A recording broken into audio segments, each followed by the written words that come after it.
नमस्कार आज्ञा। आज आम आयुर्वेदर एक चमत्कारी औषध विषय जानिबा जार नाम हेउची दशमूलारिष्ट। यह केवल एक औषध नुहे बरं यह एक पुष्टिकर टनिक मध्य। आयुर्वेद रे शह शह वर्ष धरी यार व्यवहार हो आसुची। जो माने शारीरिक दुर्बलता, क्रॉनिक रोग किंबा प्रसव परवर्ती समस्या भोगुछंती सेमानक पई यह अमृत समान।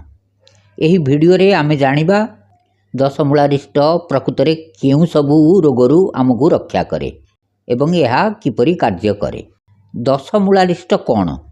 दशमूल शब्दर अर्थ हेउची 10टी पवित्र वृक्षर मूल बा चेरर मिश्रण। एथिरे बिल्व, अग्निमंथ, स्वेनाक, काश्मारी, पाटला, शालपर्णी, पुंसीपर्णी, बृहति, कंटकारी एवं गोखुर भली शक्तिशाली चेर व्यवहृत हुए। यही 10टी चेर को नहीं क्वाथ प्रस्तुत करा जाए एवं सेथिरे अन्यान्य जड़ीबूटी मिश्रण करी संधान प्रक्रिया फॉर्मेशन द्वारा दशमूलारिष्ट प्रस्तुत करा जाए। केउ रोगरू रक्षा करे दशमूलारिष्ट? दशमूलारिष्टर उपकारिता को आमे विभिन्न भागरे बांटी पारिबा। महिला स्वास्थ्य एवं प्रसव परवर्ती समस्या। प्रसव परवर्ती दुर्बलता महिला मानक पई यह सबुठारु बड़ औषध। प्रसव परे शरीर अत्यंत दुर्बल होइथाए। दशमूलारिष्ट गर्भाशय को शुद्ध करे, यह पूर्व अवस्था को फेराई आने एवं शरीर को पुणी शक्तिशाली करे।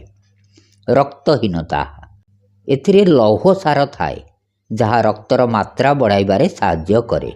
कमर एवं पिठी जंत्रणा, प्रसव परे हेउथिबा पिठी जंत्रणा एवं अंटा बिंधा पाई यह बहुत लाभदायक। श्वासक्रिया एवं कफजनित रोग, थंडा, काश एवं आस्थमा पाई दशमूलारिष्ट कफ को शरीर बाहर करिबारे साहाय्य करे। क्रॉनिक काश एवं ब्रोंकाइटिस रोगी मानक पाई यह बहुत भल। यह श्वासनली रे हेउथिबा संक्रमण रु रक्षा करे।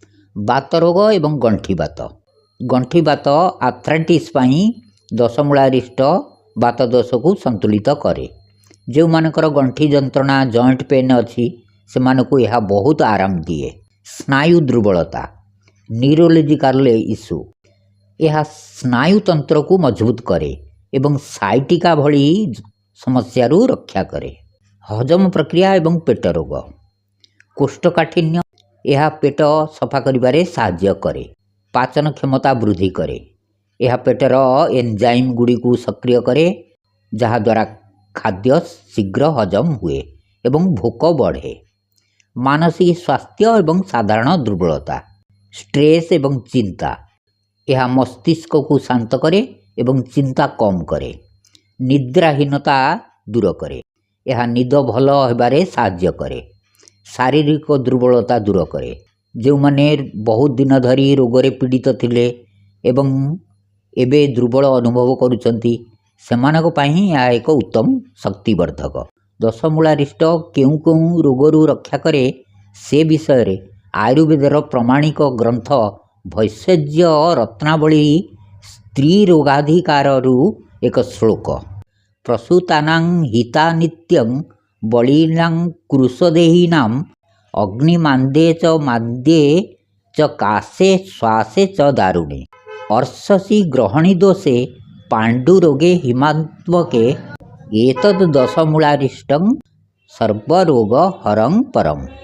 यार अर्थ है प्रसूतानां हिता, प्रसव परवर्ती समस्या। प्रसूता महिला यह अत्यंत हितकर। यह गर्भाशय को सफा करे, शरीर को पुनर्बार शक्ति प्रदान करे एवं प्रसव परवर्ती दुर्बलता को दूर करे।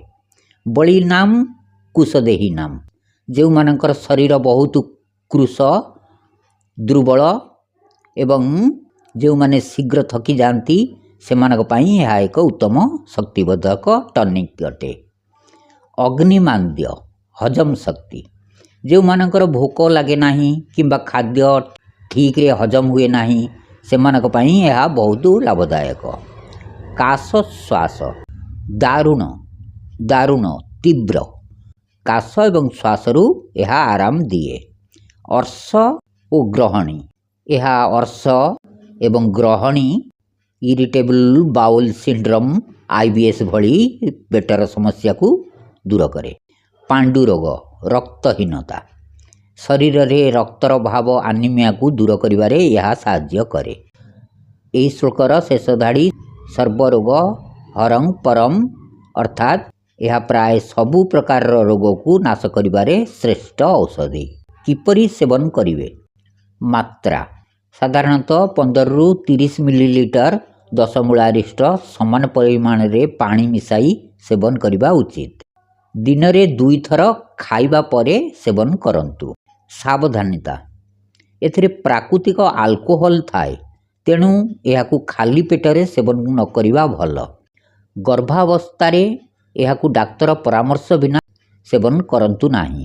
ଯଦି ଆପଣଙ୍କୁ ଡାଇବେଟିସ୍ ଅଛି ତେବେ ସାବଧାନ ରୁହନ୍ତୁ, କାରଣ ଏଥିରେ ମହୁ ବା ଗୁଡ଼ ଥାଇପାରେ। ଅତ୍ୟଧିକ ସେବନ କଲେ ପେଟ ଗରମ କିମ୍ବା ଅମ୍ଳପିତ୍ତ ଆସିଡିଟି ହୋଇପାରେ। 10 ମୂଳାରିଷ୍ଟ ଏକ ପ୍ରାକୃତିକ ଏବଂ ନିରାପଦ ଔଷଧ। ଯଦି ଏହାକୁ ସଠିକ୍ ମାତ୍ରାରେ ସେବନ କରାଯାଏ, ଏହା ଶରୀରର ରୋଗ ପ୍ରତିରୋଧକ ଶକ୍ତି ବଢ଼ାଏ ଏବଂ ଆମକୁ ଅନେକ ଦୀର୍ଘକାଳୀନ ରୋଗରୁ ରକ୍ଷା କରେ। ଆପଣଙ୍କୁ ଯଦି କୌଣସି ଗମ୍ଭୀର ରୋଗ ଅଛି ତେବେ ଏହାକୁ ସେବନ କରିବା ପୂର୍ବରୁ ଜଣେ ଆୟୁର୍ବେଦିକ ଡାକ୍ତରଙ୍କ ସହ ପରାମର୍ଶ କରନ୍ତୁ। ଧନ୍ୟବାଦ।